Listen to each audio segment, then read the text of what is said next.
தமிழன் தொலைக்காட்சி சொந்தங்களுக்கு கிறிஸ்டோபர் தாஸின் அன்பு வணக்கங்கள். இன்றைய அரசியல் அரங்கம் நிகழ்ச்சிக்காக நம்முடன் இணைந்திருப்பவர் தமிழ்நாடு ஆதி திராவிட நலச்சங்கங்களின் நிறுவன தலைவர் திரு சுடர்குரு நம்முடன் இணைந்திருக்கிறார். அவர் நிறைய விஷயங்கள் பேசலாம். குறிப்பாக பட்டியலின மக்களுக்கான கோரிக்கைகள், அவர்களின் எதிர்பார்ப்புகள் இந்த அரசாங்கம் நிறைவேற்றியிருக்கிறதா, சமீபத்திய ஆணவ படுகொலை, கவினின் மரணம், ஆணவ படுகொலை தொடர்பாக ஆணவ படுகொலை தடுப்பு சட்டம் நிறைவேற்றப்பட வேண்டும் என்ற கோரிக்கைகள் இந்த அரசு 2021 ஆட்சி கட்டிலில் அமர்ந்த போது தேர்தல் வாக்குறுதியாக தந்தவையவை நிறைவேற்றப்படவில்லை என்பன உள்ளிட்ட பல்வேறு அரசியல் விவகாரங்கள், பட்டியலின மக்களுக்கான கோரிக்கைகள் உள்ளிட்ட பல்வேறு விஷயங்களை நாம் சுடர்குருவோடு நம்ம தொடர்ந்து பேசலாம். சார் வணக்கம். வணக்கம் சார். நலமா இருக்கீங்களா? நல்லா இருக்கு சார். நான் தலைப்பில் குறிப்பிட்டது போல நம்ம நிறைய அமர்வுகள் இந்த கவினோட ஆணவ படுகொலை நம்ம பேசிட்டு இருக்கிறோம். ஏன்னா உண்மையில் நமக்கு மனது வலிக்கிறது. 2025 வல்லரசு கனவை நோக்கி சென்று கொண்டிருக்கிறோம். நாட்டு தொழில்நுட்ப வளர்ச்சி அடைந்திருக்கிறது. தமிழ்நாடு எங்கோ சென்று கொண்டிருக்கிறது. அப்படின்னா நம்ம பெருமையை பறைசாட்டு கொண்டிருக்கக்கூடிய நிலையில் ஒரு சகப்பிள்ளை ஒரு ஆணவத்தின் பெயரால், சாதியின் பெயரால் கொலை செய்யப்பட்டிருக்கிறான். படித்து முடித்து பெரும் கனவோடு 1.5 லட்ச ரூபா ஒரு ஐடியில் ஒர்க் பண்ண அந்த பையன் பார்க்கும்போது நமக்கு மிகவும் மனது வலிக்கிறது. எந்த விதத்திலும் நம்ம அதை ஏற்றுக்கொள்ள முடியல, நம்மளால் அதை கடந்து போகவே முடியல. ஆனால் நம்ம ஒவ்வொரு சம்பவம் நிகழும் போதும் இளவரசன் படுகொலையாக இருக்கட்டும் அல்லது நிறைய பட்டியல் அப்படி கொண்டே போகிறது 10 ஆண்டுகளில் பார்க்கும் பொழுது. ஒவ்வொரு சம்பவங்கள் குறித்து நம்ம பேசும்போதும் இனி ஒரு சம்பவம் நடைபெறக்கூடாது, நடந்துவிடக்கூடாது என்ற கவனத்தோடு தான் நம்ம அதை பேசுகிறோம். ஆனால் மீண்டும் மீண்டும் நடந்து கொண்டே இருக்கிறது. 2025 சில தினங்களுக்கு முன்னால் அரங்கேறக்கூடிய இந்த கவினோட ஆணவ படுகொலை, அரசாங்கம் நடவடிக்கை எடுத்து இருக்கிறது. SC/ST ஆணையம் விசாரணை நடைபெற்றிருக்கிறது. அவர் தந்தையார் கைது செய்யப்பட்டுள்ளார், பணியிட நீக்கம் செய்யப்பட்டுள்ளார். இப்படி நிறைய நடவடிக்கைகள் எடுத்தால் கூட இந்த ஆணவத்தின் பெயரால் ஆணவ படுகொலை குறைக்கவே முடியாதா? இது இது இது இது ஏன் நடக்குது என்ற கேள்விக்கான பதில், விடை கிடைத்த பாடில்லை. எப்படி பார்க்குறீங்க திரு சுடர்குரு? கவினுடைய படுகொலை என்பது மிகவும் கண்டிக்கத்தக்க ஒரு படுகொலை. நீங்கள் கூட ஒரு பெரிய அறிக்கைகள் விட்டுருக்கீங்க. இப்போ ஒரு கண்டன அறிக்கை விட்டிருக்கிறேன். இது 2018 உச்ச நீதிமன்றம் வழிகாட்டுதலின் பிரகாரம் இந்திய தேசத்தில் உடைய அனைத்து மாநிலங்களுக்கும் அது வழிகாட்டக்கூடிய ஒரு அரசியல், ஒரு வழிகாட்டக்கூடிய ஒரு ஆற்றல் மிக்க ஒரு ஜட்ஜ்மெண்ட்டு தான் உச்ச நீதிமன்றம் கொடுத்துருக்கிறது. அந்த உச்ச நீதிமன்றத்தினுடைய வழிகாட்டுதலின் பிரகாரம் இந்தியாவில் உள்ள அத்தனை மாநிலங்களும் ஆட்சியை நடத்தினால் SC/ST மக்களுக்கு தலைகுனிவு வராது, அது உயிர் சேதம் வராது, ஏற்றுத்தாழ்வு வராது, ஒரு சட்டத்தினுடைய ஒரு அடக்குமுறை இருமுகரம் கொண்டு போலீஸ் ஸ்போர்ட்ஸ் வச்சு அடக்கி எல்லா மாநில அரசுகளும் ஒரு நல்ல ஒரு ஆட்சியை மக்களுக்கு கொடுக்கலாம். நீதி அரசர்களுடைய அந்த வழிகாட்டுதலை ஆட்சியாளர்கள் யாரும் அதை மதிப்பதாக தெரியவில்லை. இது மிகவும் கண்டிக்கக்கூடிய விஷயங்கள். என்ன சார் சொல்லுது உச்ச நீதிமன்றத்தை நீங்கள் குறிப்பிடக்கூடிய 2018 உங்களுக்கு ஆணவ படுகொலைகள், தீண்டாமை கொடுமைகள் எங்கெங்க நடக்கிறதோ அங்கெல்லாம் அந்த அந்த மாநிலத்தினுடைய முதல்வரே ஒரு புதிய சட்டத்தை சட்டசபையில் உருவாக்கி அந்த சட்டத்தை ஏற்றி அவர்களே ஒரு புதிய சட்டத்தை உருவாக்கி அந்த மக்களை ஒரு பெரிய ஒரு பாதுகாப்புக்கு கொண்டு போகலாம் அப்படின்ற அந்த சட்டத்தினுடைய அந்த வழிகாட்டுதலுடைய நெறிமுறையில் அது நீதியரசர்கள் சொல்லிக் கொண்டிருக்கிறார்கள். ஆனால் எந்த முதல்வரும் அதை கடைபிடிச்சதாக தெரியவில்லை இதுவரையும். இவங்களுடைய அதிகார திணிப்பு எல்லாம் SC/ST மக்களை தான் குறிவைக்கிறார்கள். ஆனால் இவர்கள் ஆட்சி பீடத்தில் உட்கார்ந்து கொண்டிருப்பது, ஆட்சி பீடத்தில் இவர்கள் ஆட்சி ஆளுவது, மக்களை ஆளுமை செய்வதெல்லாம் இவர்களால் பணக்கார வர்க்கத்தில் உள்ளவர்கள் மாத்திரமல்ல. இவர்கள் ஓட்டு போட்டு தன்னுடைய வாழ்வாதாரம், தன்னுடைய வாழ்க்கை நன்றாக இருக்கும், நம்முடைய பிள்ளைகளுடைய எதிர்காலம் நன்றாக இருக்கும், அடுத்த ஜென்ரேஷன் நல்லா வரணும், நம்ம பட்ட கஷ்டம் நம்ம குழந்தைகள் படக்கூடாதுன்றதுக்காக நல்ல ஒரு ஆட்சியை தேர்ந்தெடுக்க வேண்டும் என்ற ஒரு நல்ல எண்ணத்தோடு இந்த பாமர மக்கள், ஒடுக்கப்பட்ட மக்கள், நசுக்கப்பட்ட மக்கள், அடக்குமுறைக்கு உள்ளாக்கப்பட்ட மக்கள் அனைவரும் சேர்ந்து ஒரு நல்ல ஒரு ஆட்சியாளர்களை தேர்ந்தெடுக்கிறார்கள். ஆனால் அந்த ஆட்சியாளர்கள் சில காலங்கள் போனதுக்கு பிறகு அவருடைய ஆட்டத்தை ஆரம்பிக்கிறார்கள். கமர்ஷியல் ஆட்டம். எந்தெந்த வழியில் அவர்களுக்கு வருமானம் வருகிறதோ அந்த வழியெல்லாம் அவர்கள் கையில் எடுத்துக்கொண்டு மக்கள் விரோத போக்குகளை செய்கிறார்கள்.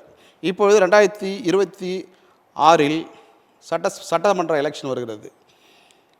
இப்பொழுது என்றைக்கும் இல்லாத இந்த வன்முறை கட்ட அமைக்கப்பட்ட இந்த செயல் இப்போ எலெக்ஷன் கிட்ட நெருங்கும் போது இந்த ஆட்சிக்கு கெட்ட பெயரை உருவாக்க வேண்டும் என்று எதிர்கட்சிக்காரர்கள் செய்கிறார்கள்.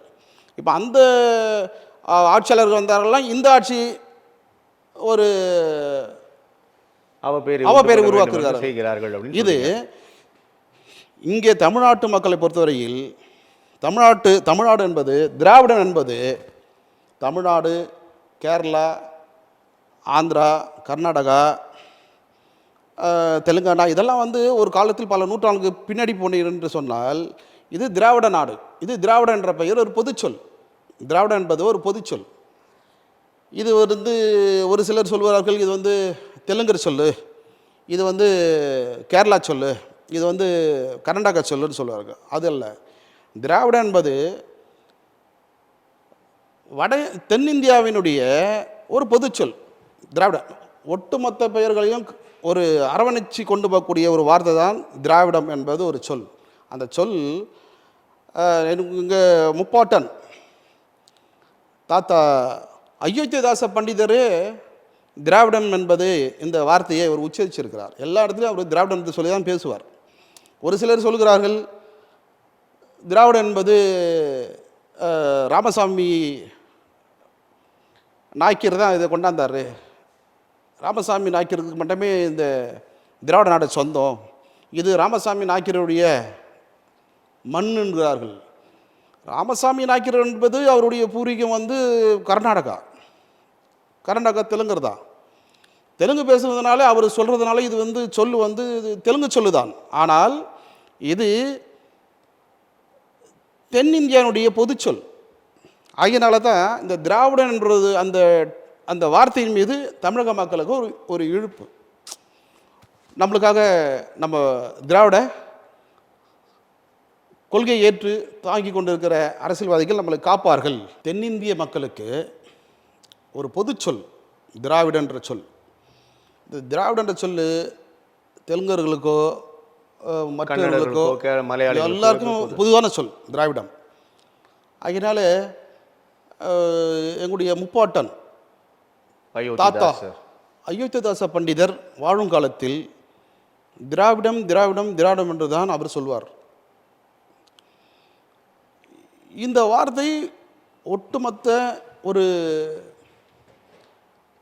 குக்கிராமங்களுக்கும் போய் சேர்ந்தது. இந்த வார்த்தை தெலுங்கருக்கும் சொந்தம், தமிழருக்கும் சொந்தம், எல்லா ஜாதி மதங்களுக்கும் இந்த திராவிடன்ற வார்த்தை பொருந்தும். ஆகையினால தான் இந்த திராவிட முன்னேற்ற கழகம் என்ற ஒரு அரசியல் டைட்டில் இந்த பேர் ஒட்டுமொத்த தமிழர்களை இழுத்தது. எல்லாம் தமிழ்நாட்டில் வாழ்கின்ற மக்களை எல்லாரையும் ஒரே கோட்டுக்குள் இழுத்தது. அதை நம்பிதான் இந்த மக்கள் ஓட்டு போட்டார்கள் திமுகவுக்கு. அந்த காலத்தில் ஒரு கட்டத்தில் திமுகவுக்கும் எம்ஜிஆருக்கும் புரட்சித் தலைவர் எம்ஜிஆருக்கும் கருத்து வேறுபாடு வருகிறது. புரட்சித் தலைவர் எம்ஜிஆர் அதை விட்டு வெளியே வந்தவுடன் அனைத்திந்திய அண்ணா திராவிட முன்னேற்ற கழகம் என்று பெயர் வைத்தார். அது மக்கள் ஆட்சியாகவும் மக்களுக்கு பொருந்திய ஒரு ஆட்சியாகவும் மக்களுடைய ஆட்சியாகவும் புரட்சித் தலைவர் மிகவும் செயல்பட்டார், கவனம் பெறுகிறார். அவருடைய செயல்பாடு எதிர்க்கட்சி தலைவர்களும் பாராட்டினார்கள். அந்த வகையில் அவருடைய ஆட்சி பீடத்தில் அமர்ந்து ஆட்சி செய்தார். அதன் பிறகு புரட்சித் தலைவர் அம்மா அவர்கள் வந்தார்கள். அவரும் மிகப்பெரிய தலை சிறந்த ஆட்சிகள் மக்களுக்கு கொடுத்தார்கள்.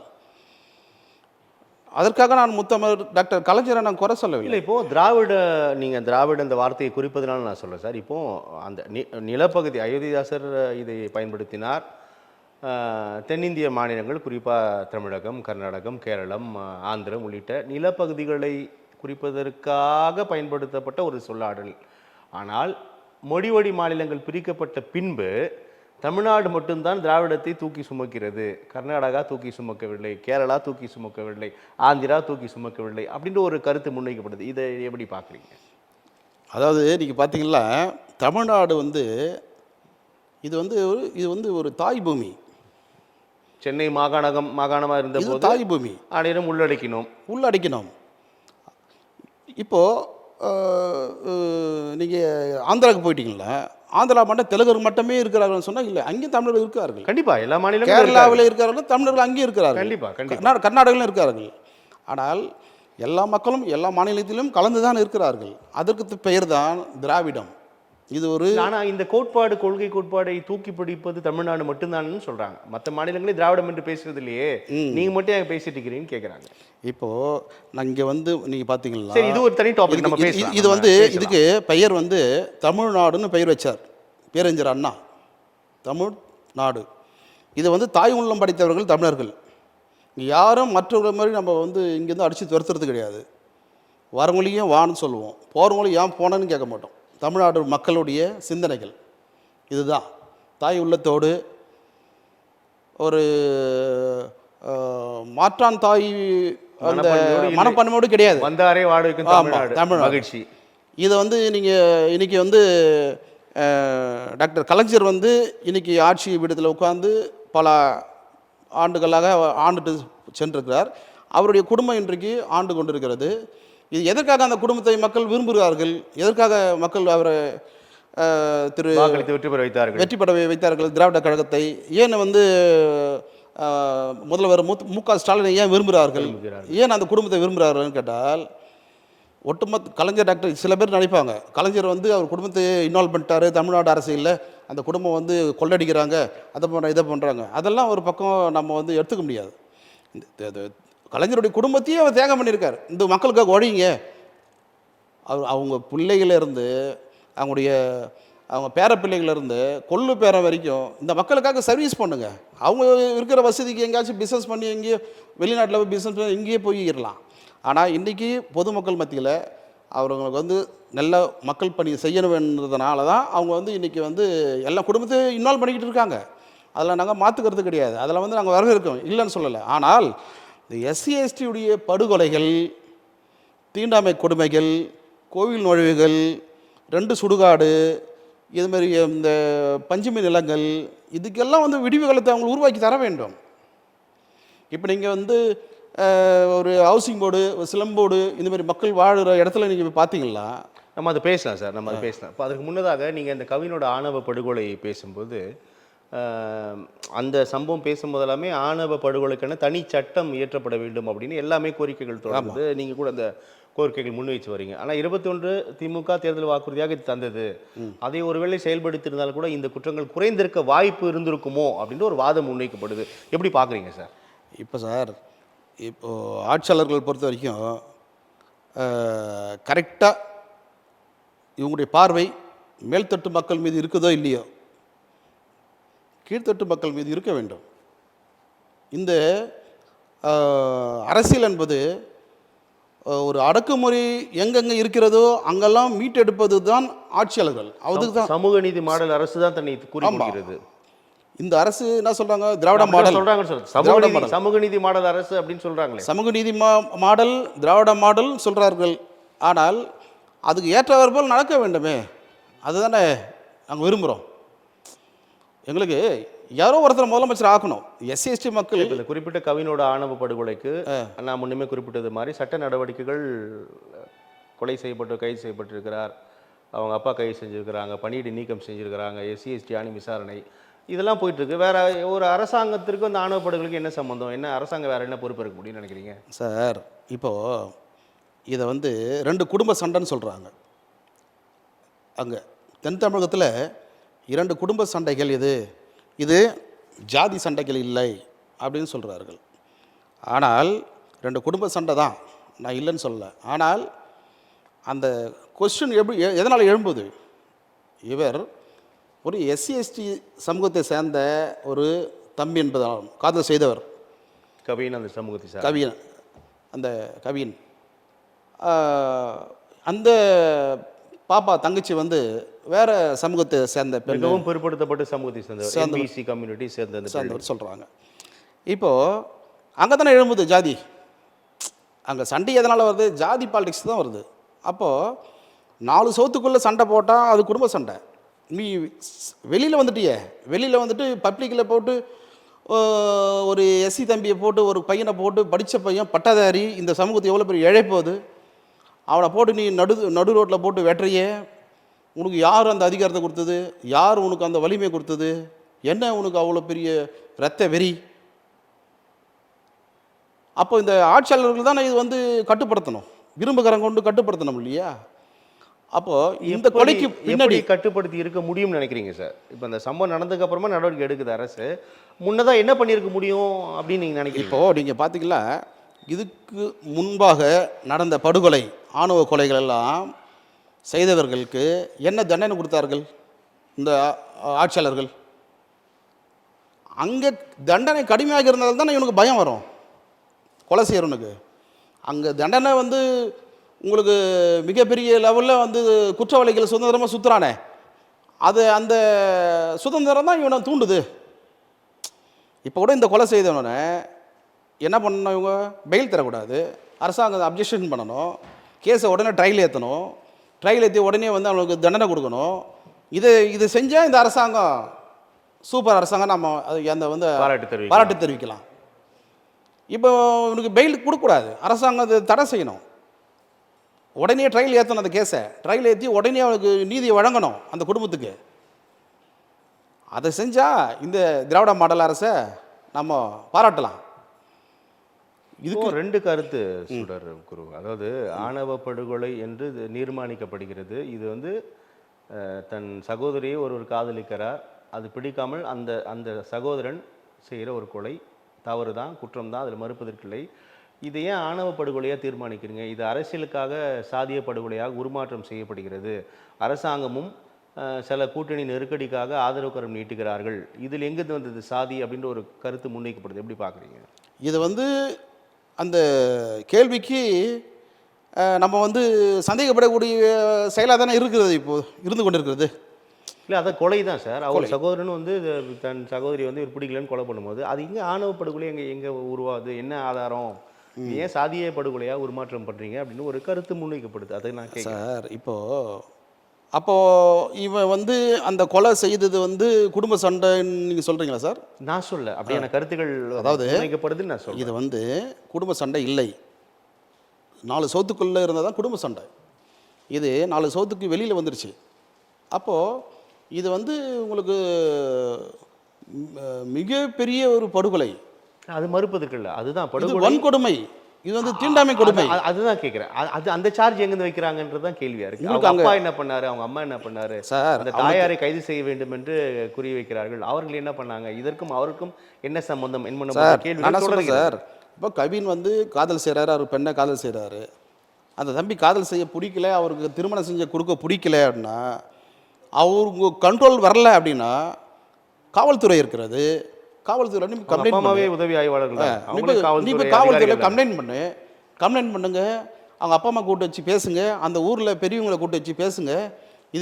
இந்த திருமணத்துக்கு நாங்கள் சம்மதிப்பதில்லை, இந்த பையன் வந்து எங்களுக்கு ரொம்ப உபத்திரம் செய்கின்றான், இவனை கண்டியுங்கள்னு சொல்லி காவல்துறையை நீங்கள் வந்து கையில் எடுக்க வேண்டியது. நீங்களே 2 பேரும் ஹஸ்பண்ட் ஒய்ஃப் 2 பேருமே வந்து சப் இன்ஸ்பெக்டர் தானே, உங்களுக்கு சட்டம் தெரியாதா?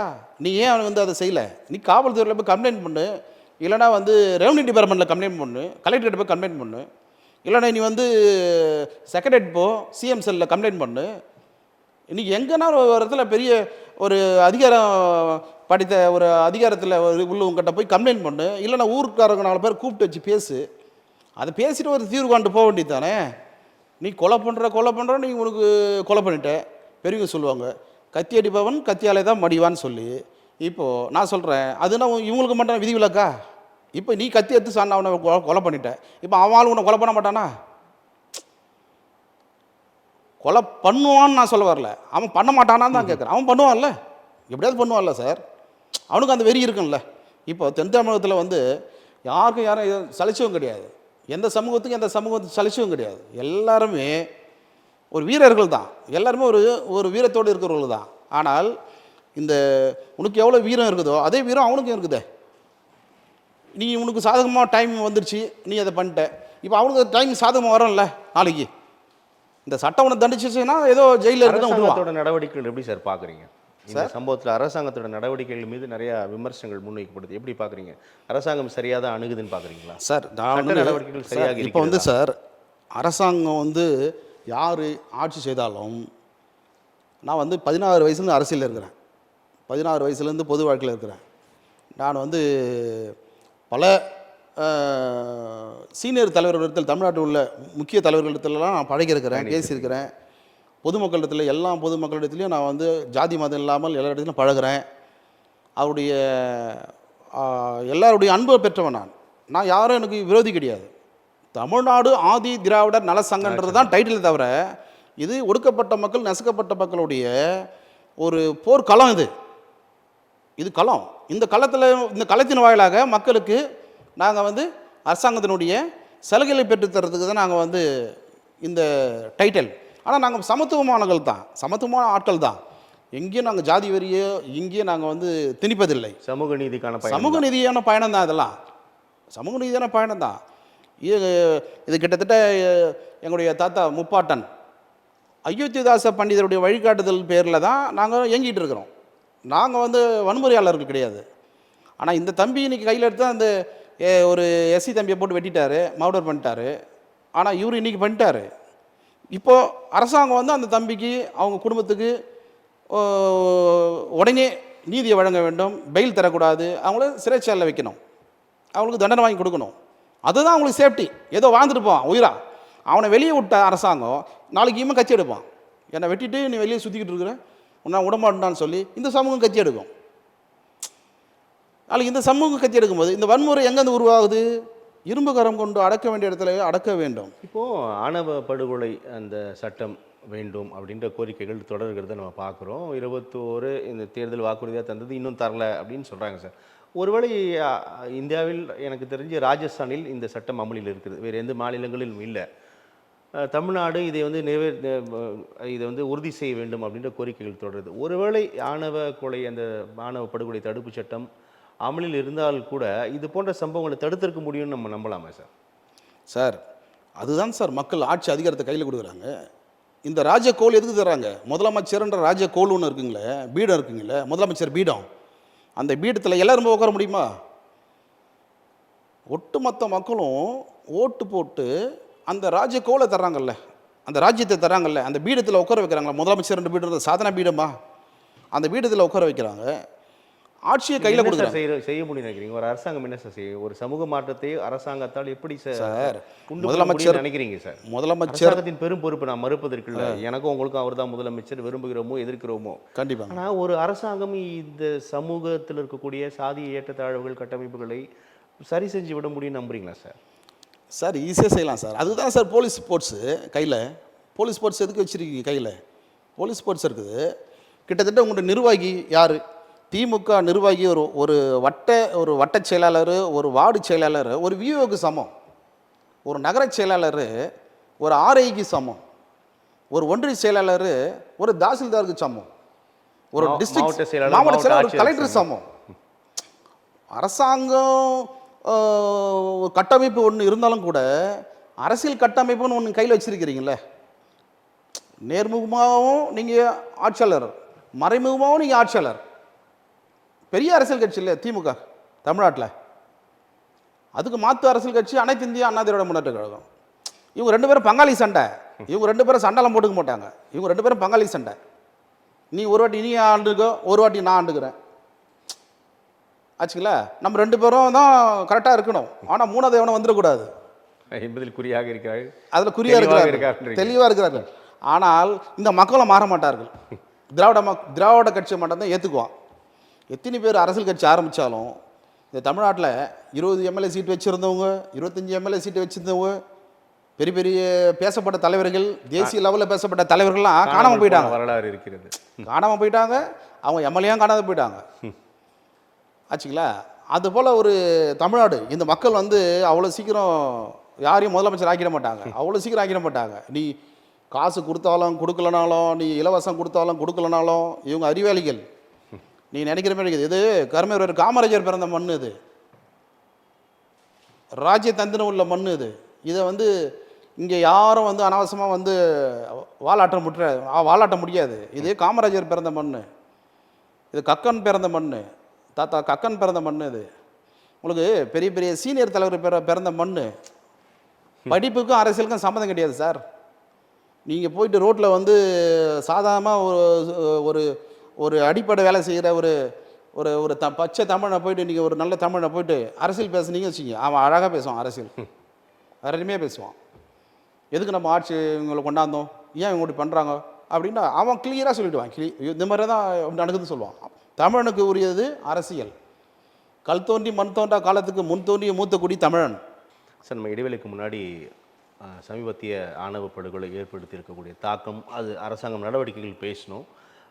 நீங்கள் கூட ஒரு பெரிய அறிக்கைகள் நிறைய கண்டனங்களை தெரிவித்திருந்தீங்க, நம்ம பார்த்தோம்.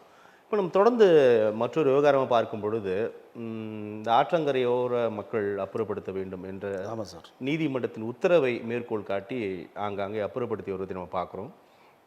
அப்புறப்படுத்துவதோடு அவர்களுக்கான இடங்களையும் நாங்கள் வந்து மாற்று இடங்களை வந்து அரசாங்கம் தருகிறது, அவர்களுக்கான வாழ்வாதாரத்தை நாங்கள் உறுதிப்படுத்துகிறோம், நீங்கள் கவலை கொள்ள வேண்டாம் என்று சொல்லி செம்மஞ்சேரி உள்ளிட்ட இடங்களில் அவர்களுக்கான வாழ்விடங்களை அமைக்கிறார்கள் பார்க்குறோம். ஆனால் அந்த இடங்கள் தொடர்பாக நிறைய கருத்து விமர்சனங்கள் போகுது. குறிப்பாக எந்த கட்டமைப்புமே இல்லை, பள்ளிக்கூடங்கள் இல்லை, கல்லூரிகள் இல்லை, வேலைவாய்ப்பு இருக்குது, வாய்ப்பு இல்லாமல் இருக்குது, பிள்ளைகள் இளைஞர்கள் சீரழிந்து போகிறார்கள் அப்படின்னான நிறைய அதிருப்தி குரல்கள் நம்ம பார்க்குறோம். ஆனால் அரசாங்கம் வேறு கருத்துக்களை பதிவு செய்வது, உண்மையிலே அந்த நிலவரங்கள் எப்படி சார் இருக்குது? சார், இப்போது ஒரு சிலம்போர்டில் போய்ட்டு ஒரு வீடு நீங்கள் வந்து ஒரு குடியை பார்த்தீங்கன்னு சொன்னீங்கன்னா, பிளாட்ஃபார்மில் வாழ்ந்தால் கூட அவன் சந்தோஷமாக வாழ்ந்துடுவான் போல. ஆனால் அது போல் இடத்துலலாம் கொண்டு போய்ட்டு அரசாங்கம் வைக்கும்போது ஒரு சின்ன ரூமு, ஒரு கிச்சனு, ஒரு அட்டாச் பாத்ரூமு, இதுதான் வாழ்க்கை. அப்போது ஒரு இடத்துல சுதந்திரமாக இருந்தனா கூட எடுத்து ஒரு இடத்துல நீங்கள் வந்து டம் கட்டி வைக்கிறீங்க. உங்களுக்கு அவனுக்கு வண்டி விடுறதுக்கு வசதி கிடையாது, அவனுக்கு வந்து சுதந்திரமாக காத்தோட்டமாக இருக்கிறதுக்கு வசதி கிடையாது. ஒரு வீட்டுக்கு ஒரு வீடு ஒரே கிட்ட கிட்ட கிட்ட இருந்து அவனுக்கு காற்று வசதி கிடையாது. அவன் என்ன சார் பாவம்னா மனிதனை பிறந்ததா தப்பு? அவன் அவனுடைய சுதந்திரத்துக்காக தானே கரையோரத்தில் வந்து பாதுகாப்பாக இருக்காதுன்னு தான் அந்த அரசாங்கம் நடவடிக்கை எடுக்கிறதா சொல்கிறாங்க. அவன் வந்து நீதிமன்ற உத்தரவையும் சுட்டி காட்டுறாங்க சார். அவன் வந்து அண்ணா நகர்லேயும் டி நகர்லேயும் மயிலாப்பூர்லேயும் ஃப்ளாட் வாங்கி குடியேற முடியாது ஆச்சுங்களா. அவனுடைய வாழ்வாதாரம் எப்படி இருக்கும், அவனுடைய வருமானம் எப்படி இருக்கும், அதுக்கு தகுந்த மாதிரி தான் அவன் வாழ்வான். நீ அவனை ஆத்தோரத்தில் இருக்கிறான், நீ வந்து குளத்து ஓரத்தில் இருக்கிறான், ரோட்டு ஓரத்தில் இருக்கிறான், குட்டை ஓரத்தில் இருக்கிறான், குளத்து ஓரத்தில் இருக்கிறான், கோயில் ஓரத்தில் இருக்கிறான், சொல்ல மட்டும் தெரியக்கூடாது. அவனுக்கு உண்டான வசதி வாய்ப்புகளை உருவாக்கி தரணும். ஆனால் அவனுக்கு ஓட்டு வச்சுருக்கான். அவன் ஓட்டு பணக்காரனுக்கு என்ன அந்த தகுதி இருக்கிறதோ அதே தகுதி ரோட்டில் ஏழை ஜனத்துக்கு இருக்குது. அந்த தகுதி, இவன் ஓட்டு உரிமை தான் இந்திய தேசத்தினுடைய முதல் ஒரு ஆட்சியாளரை தேர்ந்தெடுக்கக்கூடிய ஆற்றல் மிக்க ஒரு பெரிய ஆயுதம். உனக்கு ஓட்டு போகிறவங்களாம் பணக்காரெலாம் பணக்காரன் ஓட்டு போடுறது கிடையாது. ஒடுக்கப்பட்ட மக்கள், நசுக்கப்பட்ட மக்கள், பாமர மக்கள் தான் ஓட்டு போடுறான்.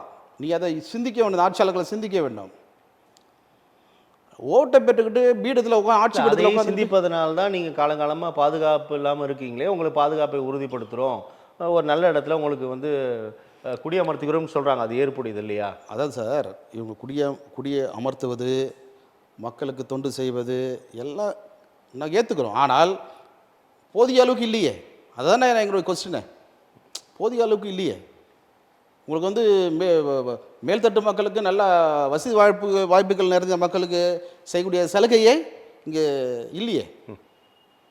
உங்களுக்கு மழை வந்துச்சுன்னா தண்ணி ஏறிது, ஏதாச்சும் ஒரு இடத்துல இருக்கிறான் அவனால் எங்கே போவான்? அவன் எங்கேயும் போக முடியாது சார். நீங்கள் வந்து அதுக்கு தகுந்த மாதிரி நீங்கள் அவனுக்கு இடத்த பரப்பளவு செய்யுங்க. பரப்பளவு செஞ்சு அவனுக்கு ஆரோக்கியமாக வைங்க. அவனுக்கு வேலை வாய்ப்புகள் கொடுங்க. அப்படி இல்லையா சார்? எங்கே சார் இருக்குது? ஒன்றுமே இல்லையே. எங்கே இருக்குது? இப்போ நீங்கள் கண்ணகி நகர் எடுத்துக்கங்க, அங்கே போயிட்டு முதலமைச்சரை போய் பார்க்க சொல்லுங்கள் ஆச்சுங்களா. நீங்கள் மந்திரி கிட்ட அதிகாரிகிட்ட நீங்கள் அதிகாரத்தை கொடுங்க, இல்லைன்னு சொல்லலாம், ஆனால் சொல்லலாம். ஆனால் முதலமைச்சர் ஒரு ரவுண்டு வரணும், தமிழ்நாடு ஒரு ரவுண்டு வரணும், சுற்றி வரணும், எல்லா மக்களையும் சந்திக்கணும், நேரடியாக ஒரு பார்க்கணும். உங்களால் வாகனத்தில் போக முடியல, நீங்கள் வந்து இது பண்ணலையா, ஹெலிகாப்டரில் சுற்றுங்க சார். ஹெலிகாப்டரில் சுற்றுங்க, தமிழ்நாடு வெளியே ஹெலிகாப்டரில் சுற்றுங்க. மாவட்டங்கள் தோறும் சுற்றுப்பயணம் மேற்கொள்கிறார் முதலமைச்சர். ஆனால் இப்படியான இடங்களுக்கு செல்வதில்லையோ சார்? நீங்கள் தமிழ்நாடு வாரத்தில் ஒரு முறை தமிழக முதல்வர் ஹெலிகாப்டரில் நாட்டை சுற்றணும் சார். ஹெலிகாப்டர் சுற்றணும், நாட்டில் எல்லா டிஸ்ட்ரிக்டும் ஹெலிகாப்டரில் சுற்றணும். சுற்றி எல்லாத்தையும் பார்க்கணும். எந்த ஒரு அதிகாரியே, மந்திரி சபையே, அதிகாரிகளே நீங்கள் நம்புங்க, வேணான்னு சொல்லலை. ஆனால் உங்களுடைய பார்வை நேர்பார்வை இருக்கணும். மக்கள் மீது உங்கள் பார்வை இருக்கணும். உங்களுடைய பார்வை கழுகு பார்வை மக்கள் மீது இருக்கணும். இல்லையா சார்? அது இப்போ இல்லையா சார்? அவருடைய நான் என்ன சொல்கிறது, இந்த படுகொலையை பாருங்கள். தென் தமிழகத்தில் அந்த தம்பி பச்சை வெட்டுறான் அவன். இது யூடியூப்பில் பார்க்குறேன். நம்முடைய அண்ணன் விடுதலை சிறுத்தை கட்சியினுடைய தலைவர் அண்ணன் திருமாவளவனை விமர்சனம் பண்ணுறானுங்க. அவரை பயங்கரமாக விமர்சனம் பண்ணுறாங்க. அவர் கூட்டணியில் இருக்கிறதுனால அந்த கட்சி தூக்கி பிடிக்கிறதும் கிடையாது ஆச்சுங்களா. எதிர்கட்சிக்காரங்களை சப்போர்ட் பண்ணி தூக்கி பிடிக்கிறதும் கிடையாது. ஒடுக்கப்பட்ட மக்கள், நசுக்கப்பட்ட மக்கள், திக்கற்ற மக்கள் எங்கெங்கெல்லாம் இருக்கிறார்களோ அங்கெல்லாம் இறை தூதர் மாதிரி போகிறாருங்க. அவர் ஒரு இறை தூதர் மாதிரி போகிறாரு. போயிட்டு அந்த மக்களுக்கு ஆறுதலாக அள்ளி அணைக்கிறாரு, அன்பு செலுத்துறாரு, அரவணைக்கிறாரு, சட்டத்தின் பாதுகாப்பு அவங்களுக்கு அழுத்தம் கொடுக்குறாரு. ஆனால் அவரு ஜாதி தலைவராக முத்திரை குத்துறான். எல்லாருமே அவரை ஃபஸ்ட்டு ஜாதி தலைவராக முத்திரை குத்தி ஒருத்தன் சொல்கிறான், திருமாவளவன் வந்து ஒண்டிக்கு வண்டி வருவாரா, என்கிட்ட பேசுவாரா, என்கிட்ட இப்போ பண்ணுவாரா அப்படின்றான். யாரோ ஒரு பணங்கொட்டை தலையை மாதிரி இருக்கிறான் ஒருத்தன். அந்த இதில் இருக்கிறான், யூடியூப்பில் வர்றான். அவன் தலையை முடிவு மட்டும் இவ்வளோ பெருசு வச்சுருக்கான். அது பணங்கொட்டை தலை மாதிரியே இருக்குது அவனுக்கு. அவன் பேர் தெரியல எனக்கு. அதேமாதிரி இன்னொருத்தன் சொல்கிறான், நான் வந்து தென் தமிழகத்தில் வந்து திருமாவளவன் காலை வைக்க முடியுமா, பேச முடியுமா? திருமாவளவன் வந்து தேசிய தலைவர், கிட்டத்தட்ட ராம்விலாஸ் பாஸ்வான் போல அவர். ஆனால் திருமாவளவன் அவர்கள் ராம்விலாஸ் பாஸ்வான் இல்லை.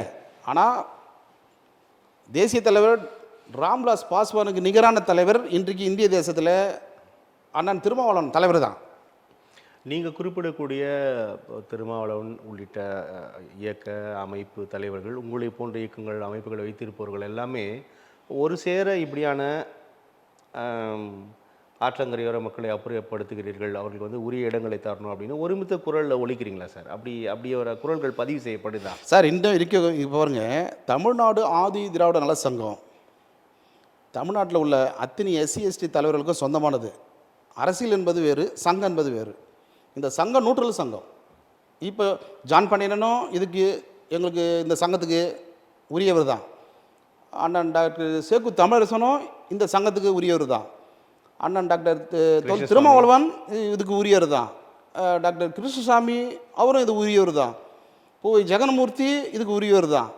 உங்களுக்கு வந்து இதுமாரி முன்னணி லீடர்ஸ் எல்லாருமே இதுக்கு உரியவர் தான். இப்போ கூட டிஎன் பிஎஸ்பி பொற்கொடி ஆம்ஸ்டாங்க்கும் நாங்கள் வாழ்த்து மடல் அமைச்சிருக்கிறோம். அவங்களுக்கும் வந்து பாதுகாப்பான அந்த சங்கம் வந்து பின்பலமாக இருந்து செயல்பட்டு கொண்டு இருக்கிறது. இதுபோல் முன்னணி லீடர்ஸ்க்கு அத்தனை பேருக்கும் இந்த சங்கத்து மேலே ஒரு பார்வை உண்டு. இந்த சங்கத்தை யாரும் அவ்வளோ சீக்கிரம் தொற்ற முடியாது. மற்ற தலைவர்களை தொட்டாலும் இந்த சங்கமும் விடாது. இது வந்து ஒரு அண்ணன் தம்பி உறவு. ஸோ ஒரு கூட்டமைப்பாக நீங்கள் செயல்பட்டு கொண்டிருப்பதுன்னு சொல்கிறீங்க. நீங்கள் திரு ஆம்ஸ்டாங்கை குறிப்பிட்டீங்க. அவருடைய படுகொலை நடந்து ஓராண்டை கடந்து விட்டது. திருமதி பொற்கொடி ஆம்ஸ்டாங் சிபிஐ விசாரணை வேண்டும் அப்படின்னு நீதிமன்றத்தின் கதவை தட்டியிருக்கிறார்கள். ஏன்னா இந்த ஆளும் கட்சி தலையீடு இருக்குது, அதனால் எனக்கு சிபிஐ விசாரணை வேண்டும் அப்படின்னு நீதிமன்றத்தில் தாக்கல் செய்துள்ளார்கள். அரசாங்கம் தரப்பில் 26 பேர் குண்டாஸ், ஒருவர் சுட்டு பிடிக்கப்பட்டுள்ளார். அரசாங்கம் தரப்பும் நிறையா நடவடிக்கை எடுக்குது. A1 A3 arrested in jail, A2 மட்டும் இன்னும் கண்டுபிடிக்க முடியாமல் இருக்குது. எப்படி பார்க்கலாம் இந்த விவகாரத்தை? என்னுடைய ஆல்ரெடி ஆம்ஸ்டாங் என்பது ஒரு தன்னிகரா தலைவர், ஒரு இலக்கிய மனசு உள்ளவர், அனைத்து ஜாதி மத மக்களுக்கும் ஒரு பிடிக்கக்கூடிய ஒரு நல்ல நபர். யாரையும் அவர் வந்து ஹார்டாக பேச மாட்டார். ஆனால் மக்களை தட்டி எழுப்புவார், புரட்சிகளை சொல்லி எழுப்புவார். பாபா சாஹேப் டாக்டர் அம்பேத்கர் சொன்ன அந்த கொள்கைகளை மக்களுக்கு கற்றுத் தருவார். அந்த மாதிரி தான் அவருடைய நிலைப்பாடு இருந்தது. அவருடைய வளர்ச்சி ஒரு சில அரசியல்வாதிகளுக்கு இங்கே பிடிக்கவில்லை தமிழ்நாட்டில். அவர் வளர்ச்சி என்பது பெரிய அசுர வளர்ச்சி. ஏன் பிடிக்கல சார்? ஒரு தனி மனிதன் ஒரு பெரிய ஒரு ஆளுமை சக்தியாக வந்துக்கிட்டு இருக்காரு. நீங்கள் பார்த்தீங்கன்னா தேசிய கட்சியோட மாநில தலைவர் தானே, பிஎஸ்பி மாநில தலைவர் தான். ஆனால் தமிழ்நாடு கட்சிகளோட ஒரு போட்டியோட வேண்டிய அவசியம் இல்லை. அப்புறம் அவர் அவர் வளர்ச்சி வந்து உங்களுக்கு வந்து கூடும். இது பார்த்தீங்கன்னா அவர் எந்த அரசியல் கட்சியிலும் கூட்டணி வைக்க மாட்டார். அதுவே வந்து மிகப்பெரிய ஒரு சரிவு தானே. உங்களுக்கு இந்த பிஎஸ்பின்னு ஒரு தனி ஓட்டு வங்கி அவர் வச்சுருக்கார். பிஎஸ்பின்னு ஒரு தனி ஓட்டு வங்கியை அவர் உருவாக்கினார். கிட்டத்தட்ட 17-18 வருஷமாக அவர் வந்து இந்த பிஎஸ்பிக்காக உழைச்சிருக்காரு. இண்டிவிஜுவலாகவே ஒரு ஓட்டு வங்கி வச்சுருக்காரு. அப்போது இந்த கட்சிக்கு நீ கூட்டணி வர மாட்டேற, அந்த கட்சிக்கு நீ கூட்டணி வர மாட்டேற, நீ இண்டிவிஜுவலாக செயல்படுற, தனித்துவமாக நீ செயல்படுற, ஒரு ராஜ்யாங்கத்தை நீ உருவாக்குற. குறிப்பாக திராவிட கட்சிகளை எதிர்த்து வந்தார். திராவிட கட்சிகளை எதிர்த்து வந்தார் அப்படின்னு நம்ம சொல்லலாம். அதாவது எதிர்த்து வந்தார்கள், இவர்கள் செஞ்சார்கள் நான் சொல்ல மாட்டேன். அவர் அத்தனை பேர் மேலும் ஒரு போராமை வந்து விட்டதுன்னு சொல்லுவேன். அத்தனை பேர் மேலும் அருமை நண்பர் ஆம்ஸ்ட்ராங் மேலே வந்து ஒரு மிகப்பெரிய வந்து ஒரு போட்டி வந்து விட்டது. அதாவது ஓட்டு சதுருது இல்லைங்களா, அந்த ஓட்டு ஒன்று இதில் உயர்ந்துட்டு போகணும், அந்த ஓட்டு இல்லைன்னா அதில் உயர்ந்துட்டு போகணும்.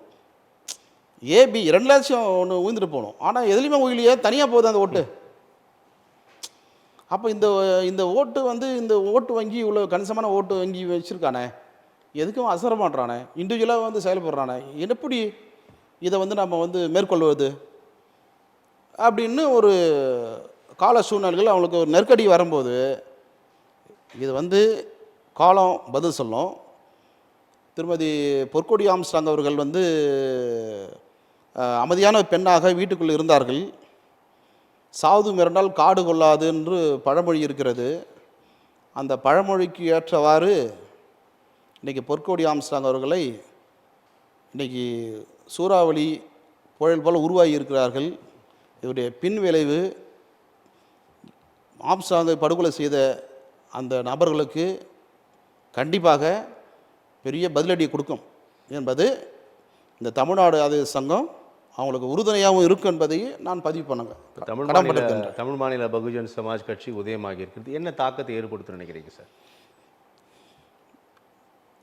தமிழ் மாநில பகுஜன் சமாஜ் கட்சி மக்கள் பணிக்காக தான் அவங்க உருவாக்கியிருக்காங்க, பழிவாங்க பணிக்காக உருவாக்கவில்லை. குறிப்பாக சொல்ல போனால் பிஎஸ்பிஎஸ் மீதான நம்பிக்கையின்மை, டிஎன்பிஎஸ்பி என்றதை வந்து அவங்க கட்சி மீதான நம்பிக்கையின்மை தான் சரியான நடவடிக்கை. பிஎஸ்பின்றதை விட பிஎஸ்பி மாநில மாற்றப்பட்டது எல்லாமே அவங்களுக்கு பெரிய கடுமையான அதிருப்தி. இது பெரிய துரோகம் சார். அவங்க கூட இருந்துக்கிட்டு அவங்களுக்கு துரோகம் செஞ்சதெல்லாம் பெரிய துரோகம். அப்போது அந்த துரோகிகள்லாம் வந்து அவங்க கூடியே இருந்திருக்காங்க, எதிரிகளும் துரோகிகளும் கூடியே இருந்திருக்காங்க.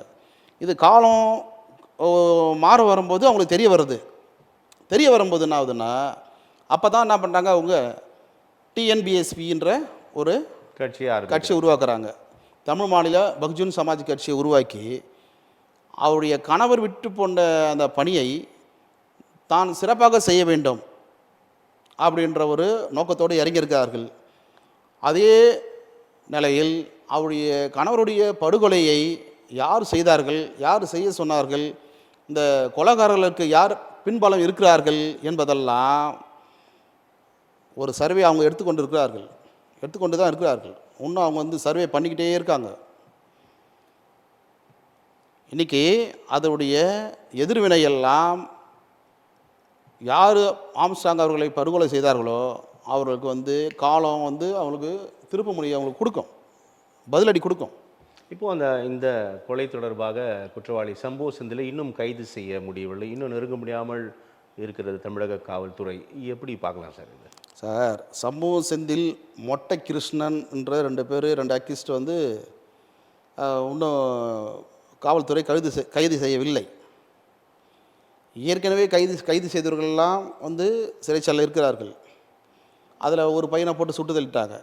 அவனை சுட்டுதலையே வந்து டவுட் இருக்கு இல்லையா, ஒருத்தர் வெடிகாலம் இட்டு போகிறாரு, ஏன் வெடிகாலம் இட்டு போகிற, எங்கே இட்டு போகிற நீ, வெடிகாலம் ஏன் இட்டு போகிற, ஏன் அந்த இடத்துக்கு இட்டு போன, நீ ஏன் ஒன்றா அவன் தப்பிச்சு, எதுக்கு நீ அவனை சுட்ட, நீ அவனை சுடலைன்னா அவன் நிறைய ஸ்டேட்மெண்ட் வெளியே சொல்லியிருப்பான், நிறைய அரசியல்வாதி மாட்டியிருப்பான், பெரிய பெரிய ஜாமாவெலாம் மாட்டியிருப்பான். நீ அந்த சம்பவத்தில் இந்த பையன் தான் பண்ணான்னு சொல்லி எதுக்கு நீ சுடுற? போலீஸ் எதுக்கு சுடுற? நீ என்கவுண்டர் பண்ணிட்டா ஃபைலை மூட முடியுமா? அது எப்படி மூட முடியும்? நீ எத்தனை பேர் என்கவுண்டர் பண்ணுவ? என்கவுண்டர் பண்ணிட்ட, ஆனால் நியாயத்தை சொல்லு.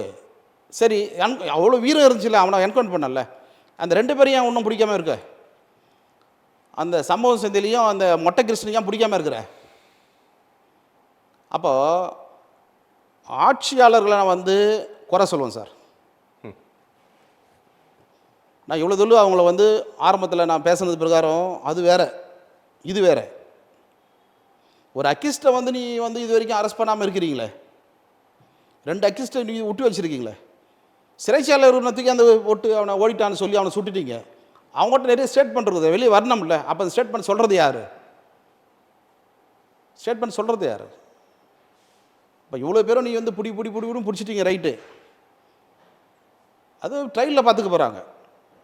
பொற்கொடி ஆம்ஸ்ட்ராங் அவர்கள் ட்ரையலில் பார்த்துக்க போகிறாங்க. அவங்க யாருக்கும் எலெக்ஷன் கிடையாது. ஸோ இப்போ இந்த சிபிஐ விசாரிக்க வேண்டும் என்ற கோரிக்கை ஏற்கப்படும் அப்படின்னு நம்பலாமா சார்? நீதிமன்றத்தில் ஒரு கட்டம் வரைக்கும் சார் சட்டத்துக்கு கட்டுப்பட்டு திருமதி பொற்கொடி ஆம்ஸ்ட்ராங் அவர்கள் அமைதியாக சட்டத்தை மதித்து, பாபா சாஹிப் டாக்டர் அம்பேத்கர் எழுதிய அந்த சட்டத்தை மதித்து, நாட்டு மக்களுடைய நலனை கருதி, அரசாங்கத்தினுடைய ஒரு நிலைப்பாட்டை கருதி, எதிர்க்கட்சிக்காரர்கள் நிலைப்பாட்டை கருதி, அனைத்து ஜாதி மத மக்களுடைய நிலைப்பாட்டை கருதி, ஒரு சமத்துவமாக நாட்டில் வன்முறை இருக்கக்கூடாது, இதை சமாதானமாக சட்ட ரீதியாக சந்திக்கலாம் என்று அவர்கள் சென்று கொண்டிருக்கிறார்கள். ஒரு காலகட்டத்தில் அவங்களுக்கு நியாயம் கிடைக்கவில்லை என்று சொன்னால் அவள் புரட்சி பெண்ணாக தான் வெடிப்பார்கள். நாளைக்கு பெரிய வீரப்பெண்ணாக வெடிப்பார்கள். புரியுதுங்களா? நாளைக்கு சில ஆண்டுகளுக்கு பின்னாடி பார்த்தீங்களா, பூலான் தேவின்னு சொல்லி ஒரு பெண்மணி, சாதா இருந்த பெண்மணி இந்தியாவில் பேசப்பட்டார்கள், வெடித்தார்கள். செம்பல் பள்ளத்தாக்கு எம்பியாவே ஆனாங்களா? எம்பி ஆனாங்க. அதுக்கப்புறம் எம்பி ஆனாங்க. பெரிய எழுச்சி உருவாக்குனாங்க, பெரிய புரட்சி உருவாக்குனாங்க. பொற்கொடி ஆம்ஸ்ட்ராங் அவர்கள் அமைதியை காத்துக்கொண்டு, சட்டத்தை மதித்து கொண்டு, மக்களை மதித்து கொண்டு, தன் சுற்றி இருக்கிற அரசியல் கட்சிக்காரர்களை மதித்து கொண்டு, அவர்கள் இன்னைக்கு எல்லா இடத்திலும் அன்பு செலுத்தி ஒரு கருணை உள்ளத்தோடு பயணித்து கொண்டிருக்கிறார்கள். அவருக்கு சரியான நீதி அவருக்கு கிடைக்கவில்லை என்று சொன்னால் அவர்கள் ஆயுதத்தை எடுப்பதை தவிர வேற என்ன இருக்கிறது? ஸோ அப்படியான நிகழ்வுகளை நோக்கி கூட நகர்வார்கள் அப்படின்ற அளவுக்கு சொல்கிறீங்க. ஏன்னா அவங்க கண்டிப்பாக நகர்வார்கள். அதற்கு யார் பொறுப்பு? நீதியை ஒழுங்காக வழங்க வேண்டும். ஆட்சியாளர்கள் ஒழுங்காக அந்த கேஸை கையாளல் செய்ய வேண்டும், நல்லா கையாள வேண்டும். நீங்கள் இந்த பெண்ணு தானே, இவங்க என்ன பண்ணிடுவாங்க அப்படின்னு அவங்க பின்னாடி ஒட்டுமொத்த எஸ்சி/எஸ்டி தலைவர்கள் நிற்கிறாங்க சார். உங்களுக்கு ஜான் பாண்டியன் இருக்கார், திருமாவளவன் அண்ணன் இருக்கார், சேக்கு தமிழரசன் அண்ணன் இருக்கார், உங்களுக்கு கிருஷ்ணசாமி அண்ணன் இருக்கார், பூ ஜெகன்மூர்த்தி அண்ணன் இருக்கார், உங்களுக்கு ஒட்டுமொத்த முன்னணி லீடர் எல்லாருமே அந்த தலைவி கூட இருக்காங்கல்ல. இன்றைக்கி அந்த வீட்டில் சாதாரணமாக இருந்த ஒரு பெண்மணியை இன்றைக்கு ஒரு மிகப்பெரிய ஒரு வீர தலைவியாக உருவாக்கிட்டாங்களே. இப்போ அந்த நியாயம் கிடைக்கலன்னா அடுத்த கட்டத்துக்கு போயிடுவாங்க அவங்க. இப்போ பேசும்போது சொல்லுங்கள், முடிங்க. இப்போது உங்களுக்கு அந்த சம்பவம் செந்தில்ன்றவனையும் அந்த மொட்டை கிருஷ்ணன்றவனையும் இது வரைக்கும் ஏன் பிடிக்கல? ஏன் உங்களுக்கு அந்த தகுதி இல்லையா? உங்களுக்கு அது பிடிக்கலையா? ஏன் உங்களுக்கு அதில் உங்களுக்கு என்ன உடன்பாடு? ஏன் அவனுக்கு பிடிக்கல? அதை நீங்கள் பிடிச்சி அவனை அரெஸ்ட் பண்ணுங்க, கேஸை ட்ரையல் ஏற்றுங்க, அது அவங்க பார்த்துக்குவாங்க, கேஸை ட்ரையலில் பார்த்துக்குவாங்க. நீ இப்போ பிடிக்கவே இல்லையே, நீ போலீஸ் ஸ்போர்ட்ஸ் அப்போ எதுக்கு வச்சுருக்கிறீங்க? போலீஸ் ஸ்போர்ட்ஸ் எதுக்கு வச்சுருக்கிறீங்க? எவ்வளோ டெக்னாலஜி வளர்ந்து போச்சு அக்யூஸ்ட்டை பிடிக்கிறதுக்கு. ஏன் அதெல்லாம் பயன்படுத்த மாட்டேறீங்க? அப்போ அவங்க பின்னாடி யார் இருக்காங்க? எவ்வளோ நாள் அவங்கள நீ காப்பாற்ற முடியும்? எவ்வளோ காலத்துக்கு அவங்கள நீங்கள் காப்பாற்ற? இதற்கான விடை என்பது சிபிஐ விசாரணைக்கு உத்தரவிட்டால் கிடைத்துவிடும் அப்படின்னு நம்ம நம்பலாம் இல்லையா? அவங்க நம்புகிறாங்க. திரு பொற்கொடி ஆம்ஸ்ட்ராங் நம்புகிறாங்க, நீதியை நோக்கி பயணிக்கிறாங்க. நீதி தேவதை அவங்களுக்கு கை கொடுப்பாங்க, நீதி அரசர்கள் கை கொடுப்பாங்க, ஜனநாயகம் அவங்களுக்கு கை கொடுக்கும், இந்திய தேசத்தினுடைய தேசிய தலைவர்களாக அவங்களுக்கு கை கொடுப்பாங்க. எஸ்சி/எஸ்டி பட்டியலின மக்கள்ன்றது வந்து தமிழ்நாட்டில் மட்டும் கிடையாது, ஒரு டிஸ்ட்ரிக்டில் கிடையாது, இந்தியா ஃபுல்லாக இருக்காங்க, உலகம் முழுதும் இருக்காங்க. அத்தனை பேரும் உற்று நோக்கி பார்த்து கொண்டே இருக்கிறார்கள் இதுக்கு என்ன நியாயம் வழங்கினார்கள் என்று. அதுபோல் ஆணவ படுகொலைகள் எல்லாம் விரும்புவது யாரும் மக்கள் விரும்புவது இல்லை. இனியும் மேற்கொண்டு ஆணவ கொலை செய்து கொண்டிருந்தால் நாடு சுடுகாடாக தான் மாறும். நாடு சுடுகாடாக தான் மாறும். எத்தனை முதலமைச்சர் வந்தாலும் அதை சீர்தூக்கி சரி பண்ணுறதுக்கு 10 வருஷம் ஆகிடும். இதெல்லாம் வந்து பொறுப்பு உள்ளவர்கள் வந்து பொறுப்புடன் உணர்ந்து பொறுப்பை உணர்ந்து ஆட்சி நடத்த வேண்டும். இதுதான் இது வந்து அதிகாரத்தை வந்து கையில் வைத்து கொண்டு பேச்சு சுதந்திரத்தை குரல் வலையை நெரிக்கக்கூடாது. எந்த மீடியாவையும் குரல் வலையை நெரிக்கக்கூடாது, எந்த ஒரு பத்திரிகையும் குரல் வலையை நெரிக்கக்கூடாது, எந்த ஒரு புரட்சியாளரையும் வந்து பத்திரிகை இந்த தொண்டியை நெரிக்கக்கூடாது. உனக்கு இருக்கிற சுதந்திரம் அவனுக்கு உண்டு. நீ முதலமைச்சர் ஆகிட்ட, அவனுக்கு ஓட்டு போடுறான். புரியுதுங்களா? இந்திய தேசத்தில் ஜனநாயகத்தில் உனக்கு என்ன உரிமை இருக்குதோ அதே உரிமை அவனுக்கும் உண்டு. சட்டம் உனக்கு மட்டும் கிடையாது, அவனுக்கும் உண்டு. எல்லா சட்டத்திட்டங்களும் உனக்கு மட்டும் கிடையாது, அவனுக்கும் உண்டு. எல்லாருக்கும் எல்லாம் உண்டு இந்திய தேசத்தில். இது ஒரு ஜனநாயக நாடு.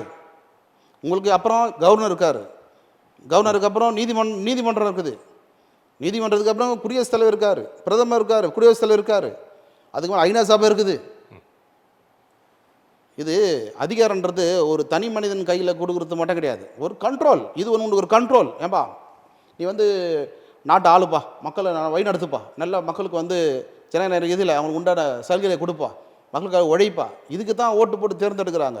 மக்களை மிரட்டுறதுக்காகவோ, வன்முறை உருவாகிறதுக்காகவோ, ஜாதி சண்டை உருவாகிறதுக்காகவோ, மத சண்டை உருவாகிறதுக்காகவோ உங்களை முதலமைச்சராகலை பொதுமக்கள்.